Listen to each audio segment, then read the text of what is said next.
Oi gente, meu nome é Christian Dunker, eu sou psicanalista, professor do Instituto de Psicologia da USP e eu tenho um canal no YouTube, o Christian Dunker, onde eu respondo perguntas sobre psicanálise, sobre filosofia, sobre psicopatologia, cinema, política. Então convido vocês a se inscrever no meu canal e a assistir o conteúdo dele aqui no 247, o querido 247, que está nesse projeto tão importante de compartilhamento de saber e de abertura de mundos. Obrigado.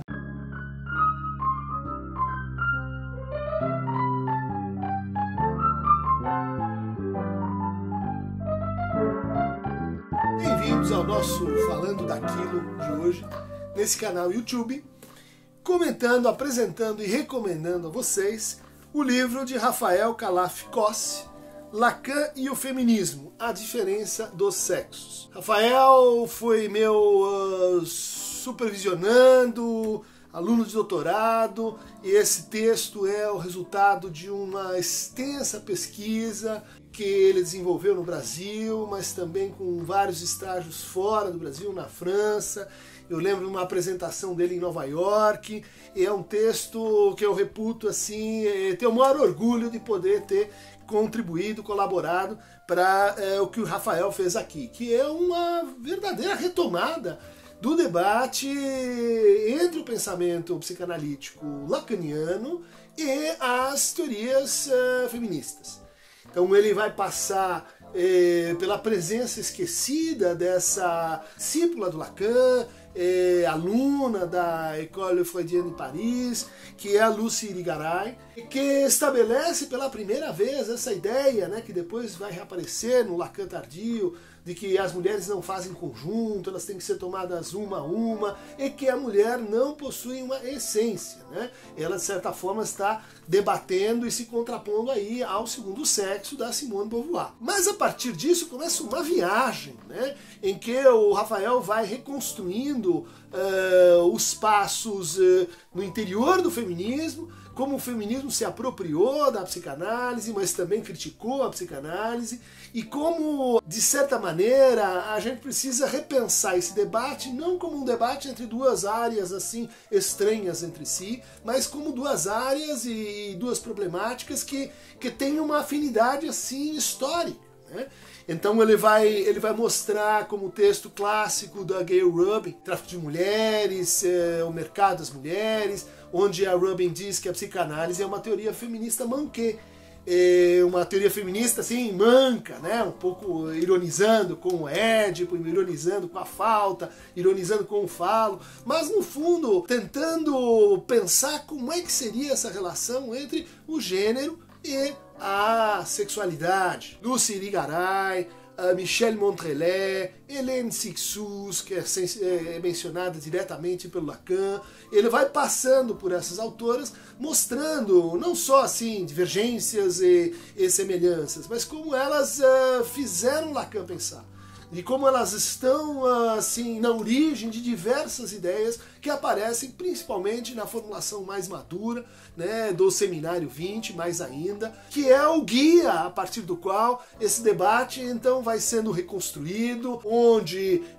certas ideias em torno, por exemplo, da relação entre o falo e o pênis, por exemplo, do fundamento antropológico do Édipo, do fundamento ontológico da diferença sexual, das modalidades de gozo, vão se combinando e vão enfrentando os argumentos críticos, né? Por exemplo, da Judith Butler, né? E na apropriação que ela faz de várias ideias do Lacan, tanto para montar a noção de objeto, quanto para essa discussão se haveria ou não uma paridade entre o que ela chama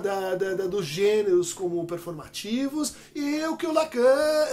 no Seminário 20, mas já no Seminário 16, no Seminário 18, ela vai aproximando, dando pistas de que o que é homem e mulher. Bom, isso também são shifters, isso também são semblantes. E então a teoria dos semblantes, ela atravessa a exposição aqui do Rafael e principalmente ao final do texto, um final que traz a importância de forma muito clara, muito lúcida, mas traz a importância da teoria dos números, né, para enfrentar essa crítica de que a psicanálise ela seria assim binarista no seu entendimento dos sexos, né, ativo, passivo, fálico, castrado, homem, mulher, quem tem o falo, quem não tem o falo, né. O Rafael dá uma resposta muito boa, muito elegante, né, ao mostrar que se a gente ler as teorias da sexuação com as teorias feministas, vai ficar mais claro que, primeiro, Lacan ele recupera a noção de bissexualidade, presente lá no primeiro Freud, né? Oculta,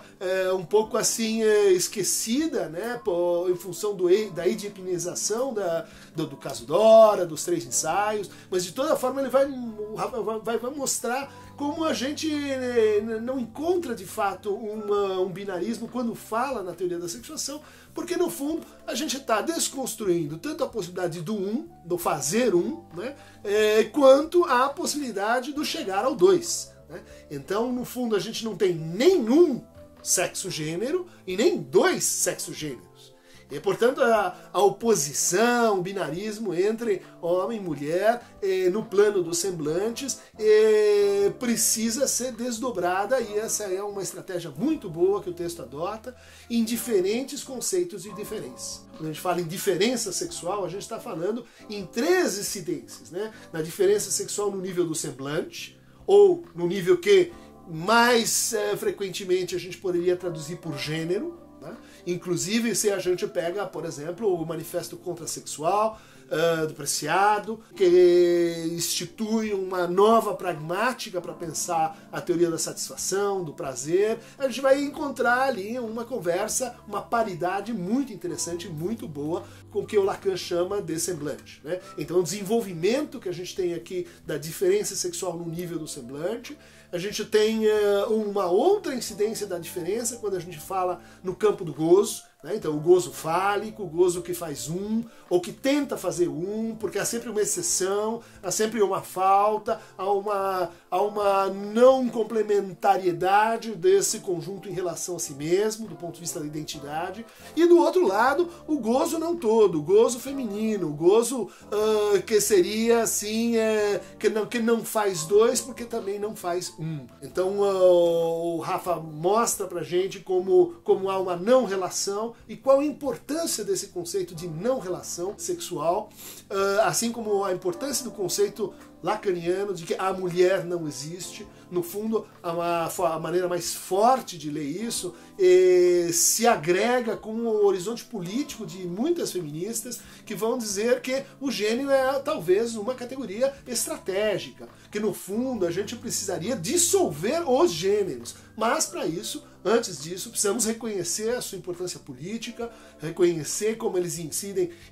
na distribuição inequitativa do poder, do acesso aos bens simbólicos, do acesso às modalidades de corpo e às gramáticas de reconhecimento. Então a gente tem uma primeira diferença no nível dos semblantes, uma segunda diferença no nível do gozo e uma terceira incidência da diferença que diz respeito ao nível da orientação sexual, no nível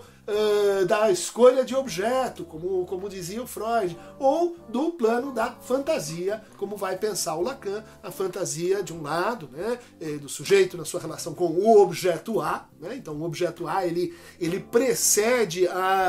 o binarismo, a bipartição entre os gêneros, o objeto A ele é não gênero específico, o objeto A é justamente aquilo que uma das amarras pelas quais a gente pode desfazer e reler essa noção de gênero aí no contemporâneo, introduzindo nela uma valência política e ética que é absolutamente necessária. Tão obrigatória quanto esse texto, que eu insisto, acho um texto que